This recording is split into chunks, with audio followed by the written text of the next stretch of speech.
Hi, I'm Tony Russo, and this is In Case You Missed It from Kates-Boylston for the week ending Friday, June 13th, 2025. A bunch of stuff to talk about this week, so many stories, and a lot of them are kind of related. Really looking forward to getting into it. But before that, I want to give you a heads up about what's coming up in this week's Funeral Service Insider, the newsletter, because we got a chance to talk with Joe Celentano, and he is the president and CEO of NGL, which recently announced its decision to restructure as a mutual holding company. And that would have been a boring announcement a year ago. It was a boring announcement a year ago, but we found out that those are announcements that we have to pay attention to. So we talked to him a little bit about that and some of the things going on at NGL. There's more exciting stuff than you might think from an insurance company, of course. And we also have some coverage of SCI's recent presentation at the Oppenheimer conference. Plenty of other stuff we'll get to in a second. But first, let's listen to this message from our friends at Homesteaders Life. In a business built on trust, consistent financial strength speaks volumes. That's why I'm proud to share that AM Best has once again affirmed Homesteaders' financial strength with an A- excellent rating. Last year was a transformative one for our company, and AM Best affirmation tells us we're on the right track. As a mutual company owned by our policy owners, we remain laser focused on delivering dependable value, industry-leading support, and future-ready solutions to funeral professionals nationwide. Homesteaders is stronger than ever by every measure. Our partners rely on us for the long term, and it is critical that we execute at a high level today while aggressively planning for the future. Reach out to your Homesteaders account executive to hear more about how we are leading the profession in investing in tools and services that benefit funeral providers. One of the things that I was speaking with Mr. Celentano about is I have been not inundated, but there have been more than a few acquisitions and mergers over the last couple weeks. And we talked about it a couple of weeks ago. A lot of the smaller tech companies are buying up a lot of the other smaller tech companies. And it'll be interesting to see what's going on in this strange, weird market that we're in. But one of the acquisitions that we heard about this week that I definitely wanted to talk about was Starmark's acquisition of Chateau Ernst. And now, first of all, Chateau Ernst is based in Port St. Lucie, Florida, where the Mets train, so I've got a soft spot in my heart for that. And they also used to be a humidor company, and I quite enjoy the occasional cigar. As a matter of fact, it never occurred to me that you could put human remains in a humidor, and now I think I'm going to go change my will. We have a link to it in the show notes. It's just part of the ways that some of these smaller companies can expand without expanding, I guess, is a good way to put it. I mean, joining a company like Starmark opens up all sorts of different markets for Chateau Ernst, and I think that is got to be at least part of the attraction. You can see the rest of the story in the link, which is in the show notes.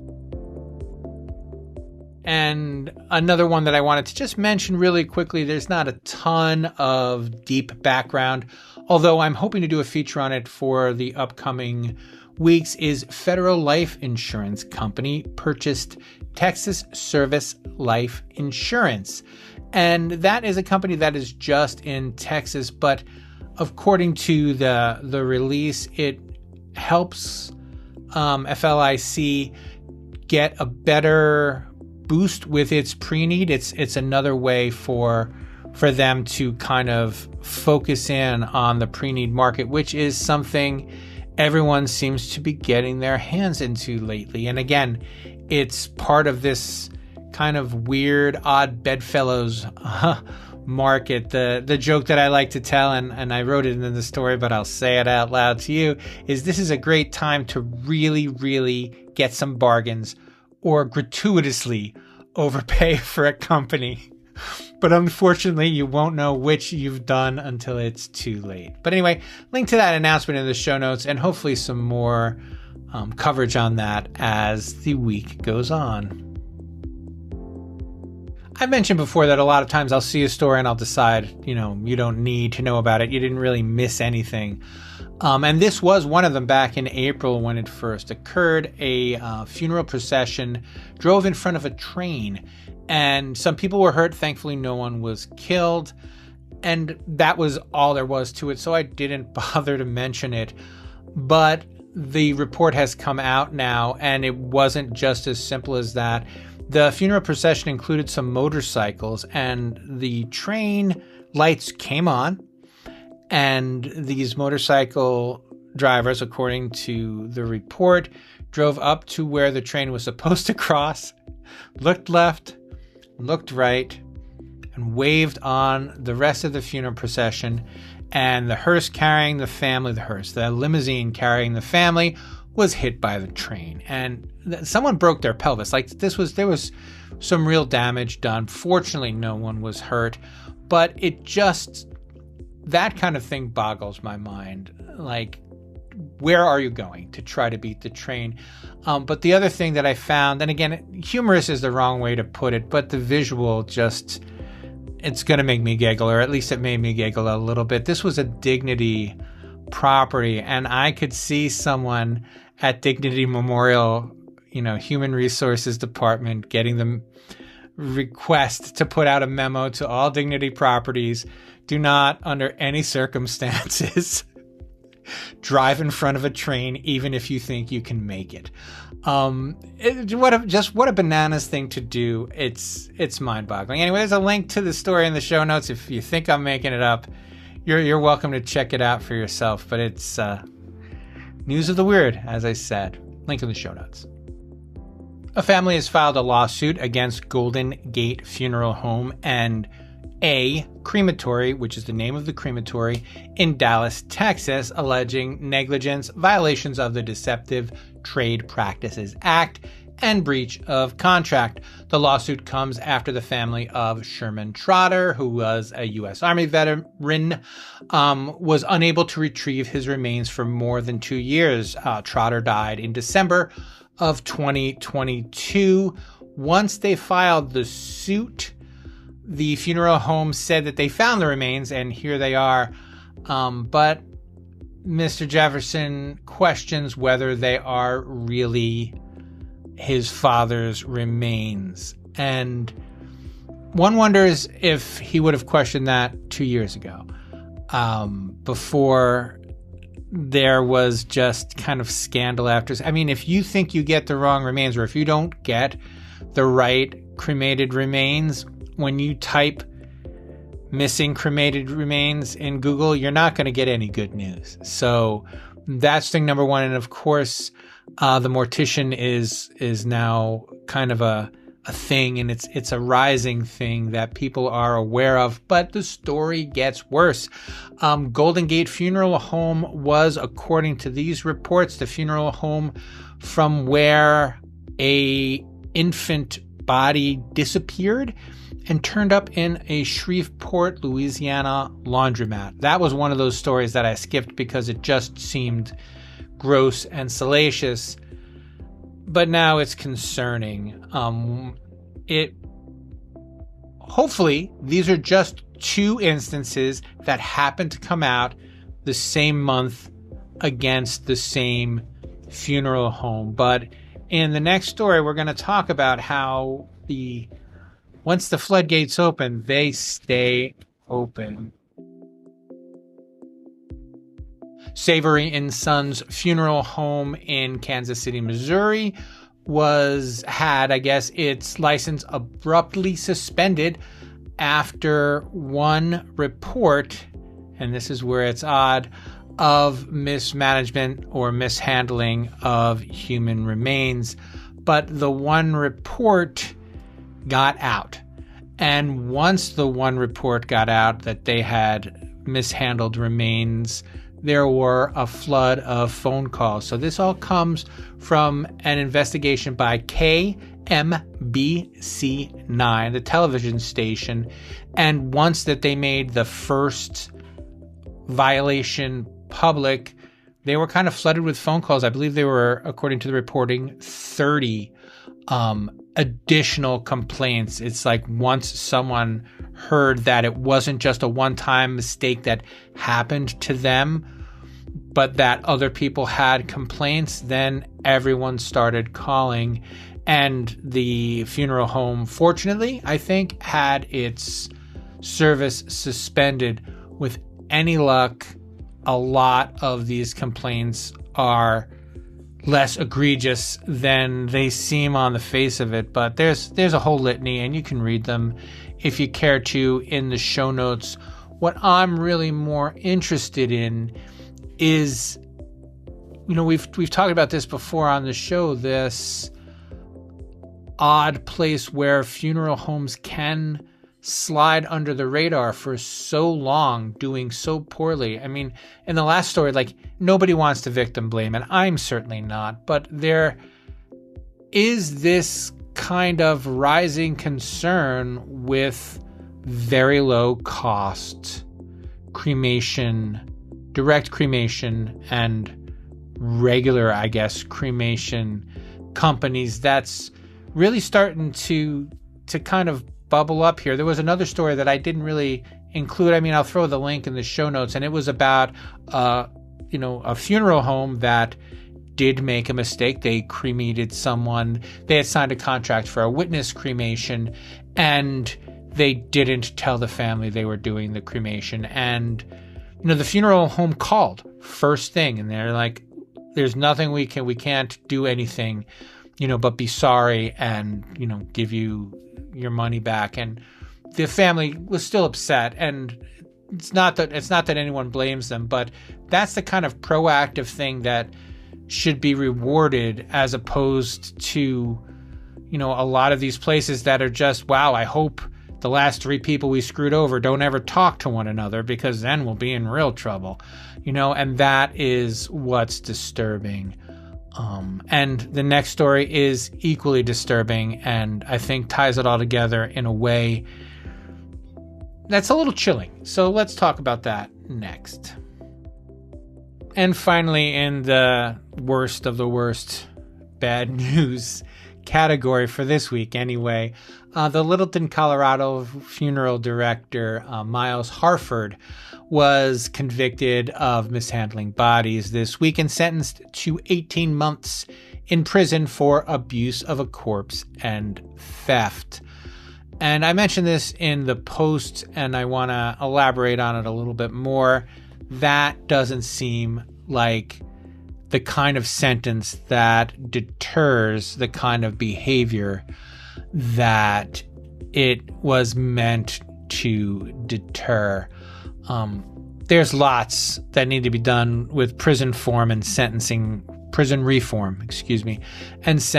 guidelines, and I'm sure this is well down the list, but it's a little terrifying that, all of these stories are going to end with little to no jail time for these people who have destroyed the final memories of families. And not only that, but they've damaged the funeral industry's reputation. Just the one guy, right? The one guy who said out loud, "How do I know that these are my father's remains?" You don't. As a matter of fact, if you search on the internet, it would seem like hardly anybody gets their remains back. One thing that I would like to talk about and think about, and hopefully do a feature on in the future, is when I do tracking stories and body tracking stories, different software companies, I'm not telling you anything, have the tracking ability. And some people say, you don't have to show the family everything. If families don't want to see anything, you may not want to show them each step at a time. I think those days are probably coming to an end. I think that if you have tracking software and you're using tracking software and you're being diligent and you're following the rules and you have a checklist and all the things that you're supposed to do to all but eliminate mistakes, you may want to encourage your families to keep tabs so that they are confident, that they're getting the person back who they gave to you or who was given to you. Because that's, you don't know. I mean, I've mentioned it on this podcast in the last 3 weeks. I have a box full of something I presume is my dog out on the bookshelves in my living room, but there's literally no way for me to know, and it didn't matter a decade ago. It probably should have mattered, as we see, but it didn't matter a decade ago. Now that this is something that is in the public consciousness, I think it would be wise to at least consider your practices and consider how families see them from the outside, not just you knowing that you do a good job is, of course, critical. Like, if you don't think you're doing a good job, start there. But as long as you're confident in your work, I think, you may do well by letting families know just what good care you're taking of their loved one while you are in possession of them. So anyway, there's a link to this story in the show notes if you want to confirm that he was sentenced to 18 months, or if you want to read more about the horrors, you're welcome to. In happier, I guess, or in funeral changing news, if nothing else, I have a story coming out again, probably in August at this point. I've got more stories to write than I have fingers to write them with.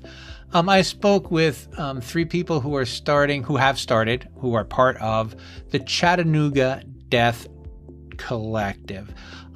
It's a consortium of funeral directors and death doulas who are working first in Chattanooga, but hopefully in a wider way going forward on, if not codifying, maybe legitimizing the death doula movement. Because today you can take a bunch of classes and learn a bunch of stuff and get certified as a death doula from a respected certification place. Or you can get your blessings from someone on TikTok, and it has the same weight and probably shouldn't. Not that anyone cares more or not that anyone does more than the other, but the involvement of the funeral director specifically is kind of an indication that if death doulas are going to be a legitimate profession, then they're going to need some rules to follow. And I mean, on the heels of my story about the formerly no rules Colorado, even the anti-regulation people think that at some point somebody's got to be in charge of something. And so I'm excited for them, and I wish them the best of luck. We had a nice chat, and they asked me to mention to you, and so I'm happy to do it, that if you're in the Chattanooga area on June 25th, they're having a collective meeting, and they're welcoming everyone to come and to kind of figure out what this kind of new death movement is going to look like, at least in the greater Chattanooga, Tennessee area. So there's a link to that in the show notes. Finally, on my kitchen table as we speak is a care package from Life Forest Funerals.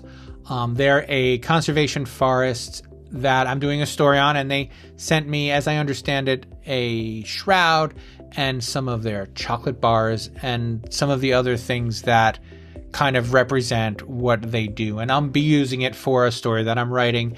But why I want to bring them up is they were one of the runners-up in last year's American Cemetery Excellence Awards, which are accepting applications as we speak.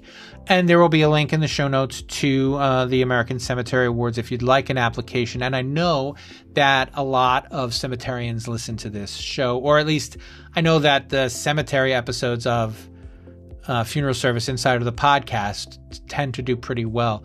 So if you are a cemeterian, or if you work in a cemetery or know someone who works in a cemetery, you should let them know that they should apply for this award, and not just because of the prestige of winning it, although the prestige of winning it is something.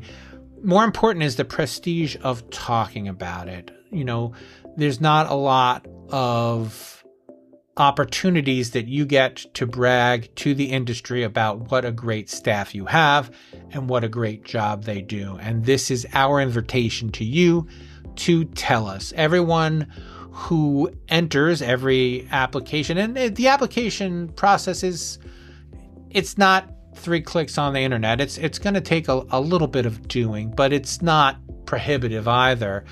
But all of the runners up are featured in American Cemetery, and of course the winner is featured on the cover, and it's a good morale boost, I think, whether you win or not. And as I said, the folks from Life Forest were happy to have participated. They were, ecstatic that they were runners up. And anyway, you can find all of that in the show notes.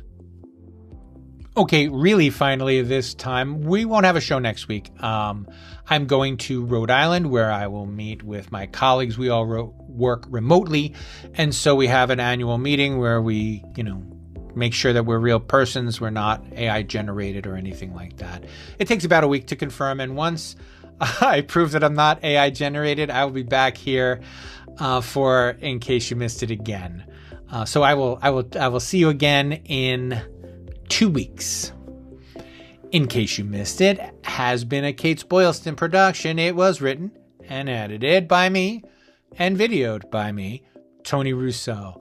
Please subscribe wherever you're listening now. Ring the bell for notifications if you're watching on YouTube. If you're watching on YouTube, I'm having a particular hair day. I don't know what's going on. I considered wearing a hat and then thought that would be worse. But if nothing else, it's an enticement to see. It's not awful hair, but it's not great hair. If you would like to leave some feedback, you can do so by sending me an email. There's a link in the show notes for my email, or you can call and leave a message at 732-746-0233, extension 709. That is 732-746-0233, extension 709. There you can leave a voicemail for me to either play or not play if you don't want me to on the episode, and address any of your concerns on the air. All right. Well, that'll do it for this time. We will see you in 2 weeks.